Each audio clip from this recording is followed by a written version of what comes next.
May 2025, Eastern Europe. The reconnaissance satellite designated Falcon 7 completed its orbital pass over southwestern Russia at 0347 hours on May 8, 2025. Officially catalogued as an environmental monitoring platform launched by the European Space Agency, the satellite carried sensor arrays that could penetrate the most sophisticated camouflage and deception measures deployed by modern militaries. What Falcon 7's synthetic aperture radar revealed would fundamentally alter the trajectory of the ongoing conflict in Eastern Europe. Across the Russian interior, a vast network of petroleum infrastructure sprawled like the circulatory system of a massive organism. Tank farms containing hundreds of thousands of tons of diesel fuel.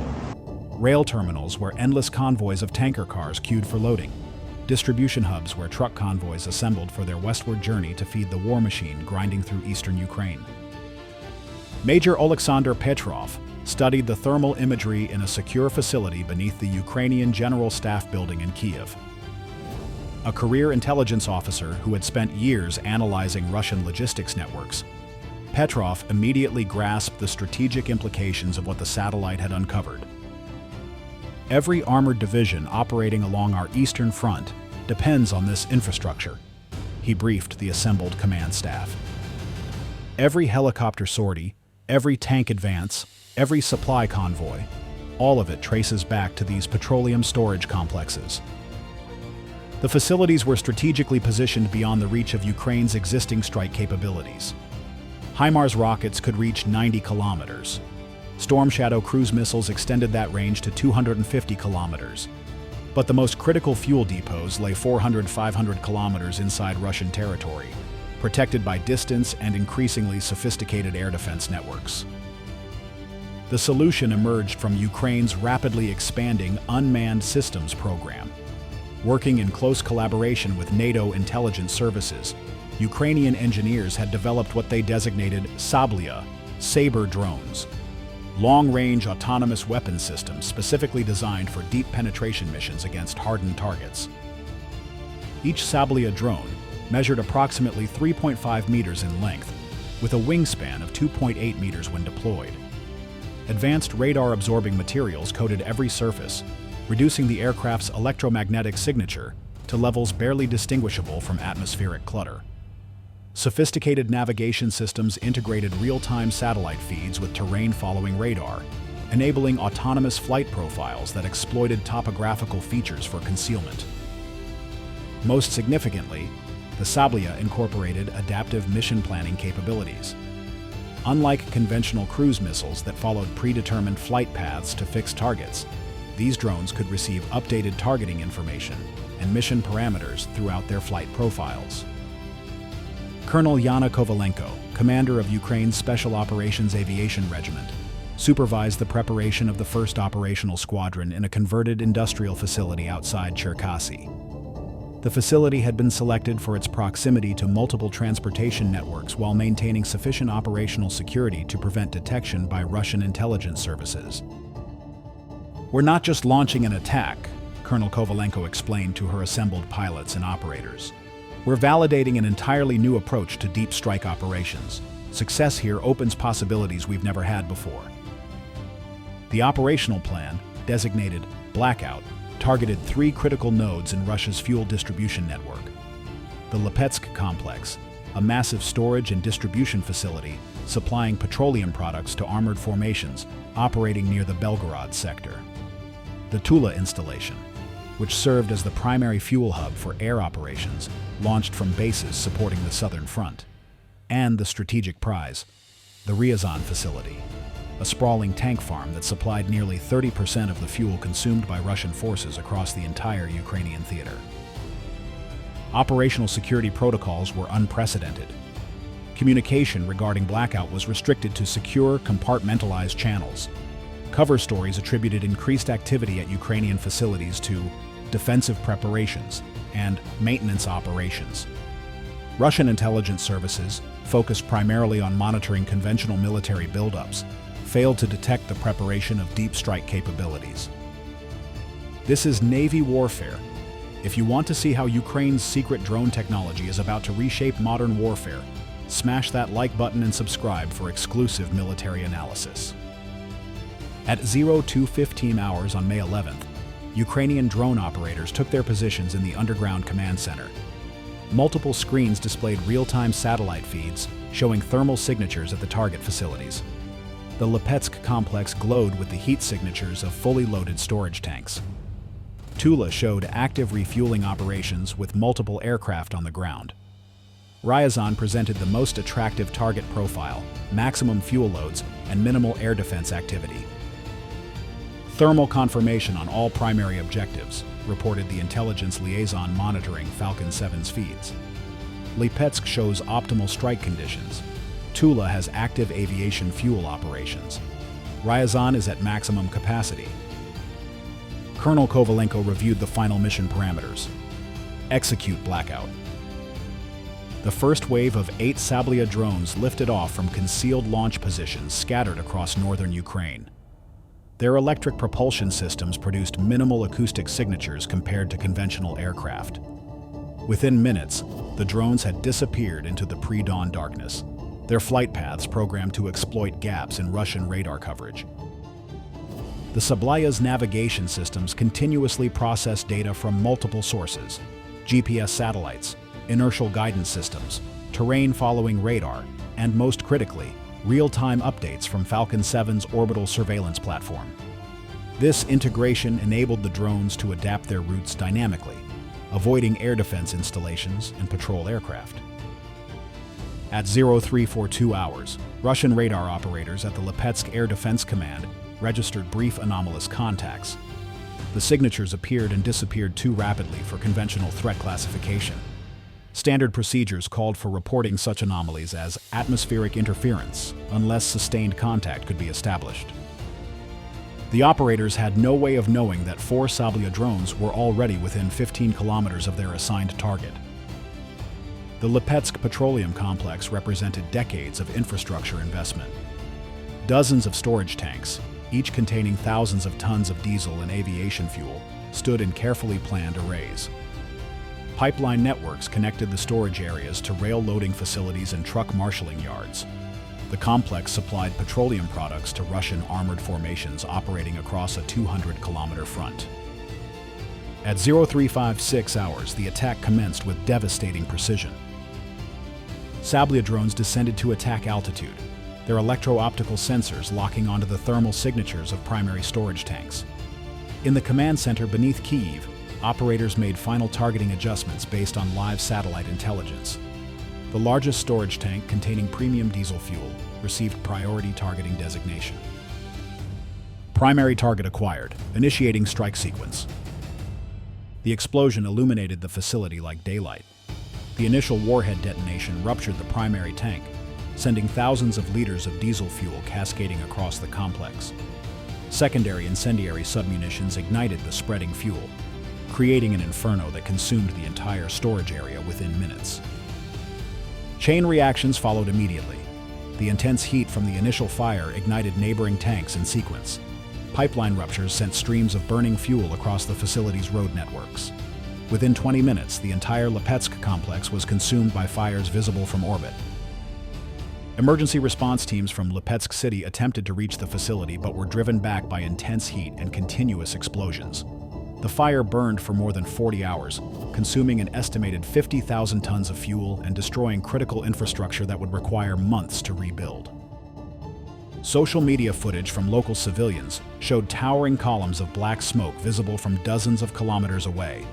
Russian authorities attempted to control information flow, but satellite imagery and eyewitness videos spread rapidly across international networks. While emergency services struggled with the Leetsk disaster, the second wave of Sablya drones was already approaching the Tula installation. The Tula facility specialized in aviation fuel distribution to forward airfields. The complex included specialized JP-8 storage tanks, fuel purification systems, and dedicated aircraft refueling equipment. Intelligence assessments identified Tula as supplying fuel to approximately 60% of close air support missions launched against Ukrainian positions. At 0423 hours, 3 Sablya drones executed coordinated strikes against the facility's critical infrastructure. One drone targeted the main aviation fuel storage area, another struck the fuel purification plant, and the third destroyed the primary pumping station that distributed fuel to loading facilities. The coordinated attack eliminated Tula's aviation fuel distribution capability completely. Within hours, Russian air operations were reporting critical fuel shortages.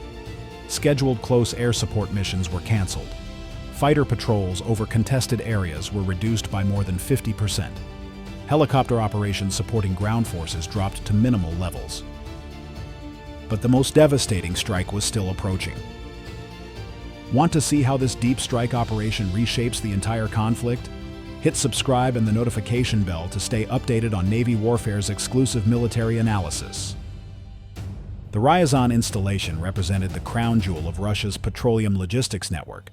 Covering more than 15 square kilometers, the facility included underground storage complexes, sophisticated pipeline networks connecting to refineries across Western Russia, and rail terminals capable of loading hundreds of tanker cars daily. Intelligence estimates indicated that Ryazan supplied approximately 40% of all fuel consumed by Russian military forces operating along the Ukrainian front. Its destruction would create supply shortages that could paralyze entire army groups.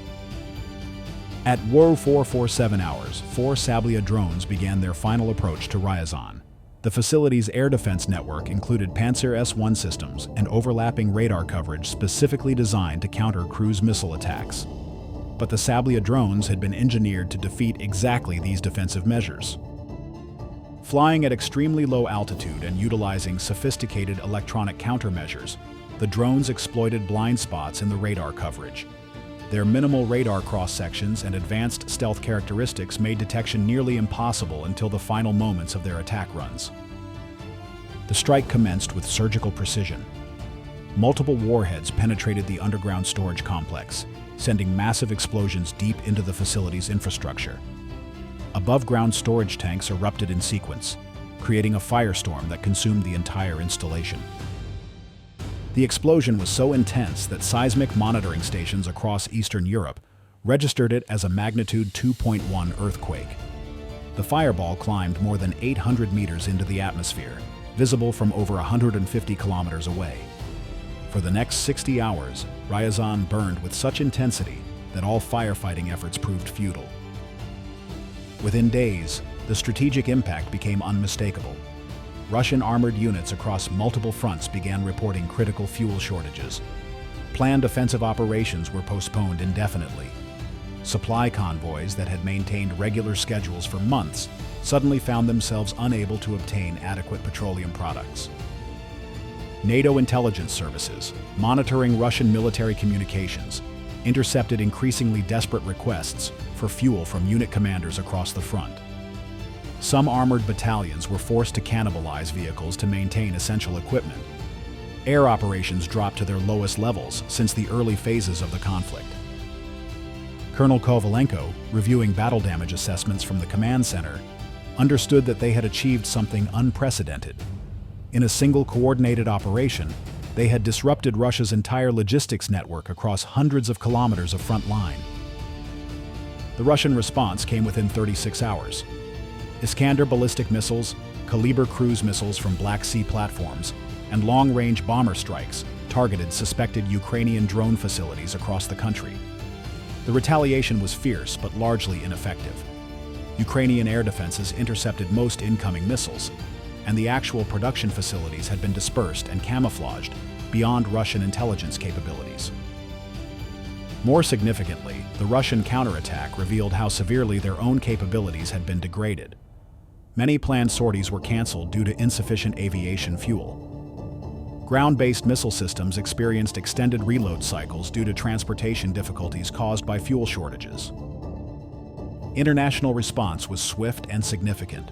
NATO intelligence agencies, previously cautious about supporting operations against targets deep inside Russian territory, began providing enhanced satellite intelligence and targeting data.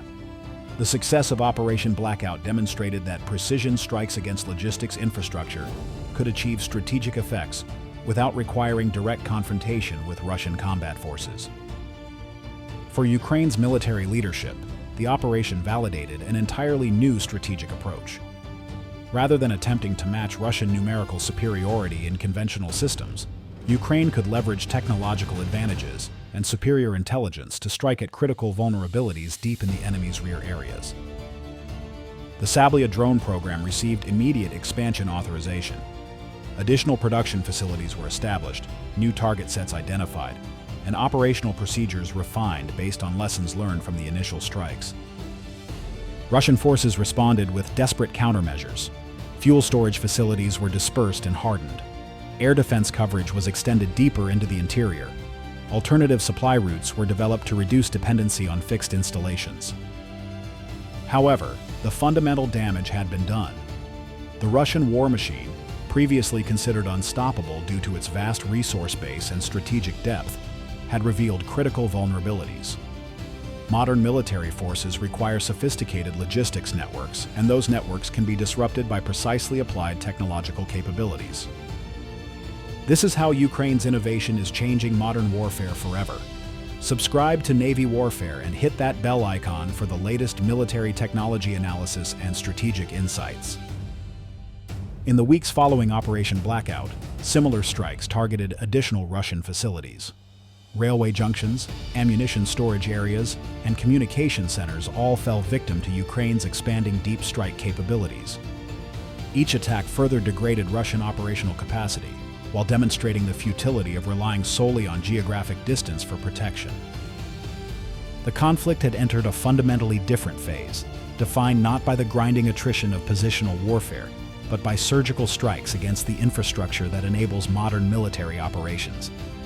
Ukraine had proven that innovation, precision, and intelligence could triumph over mass and traditional approaches to warfare.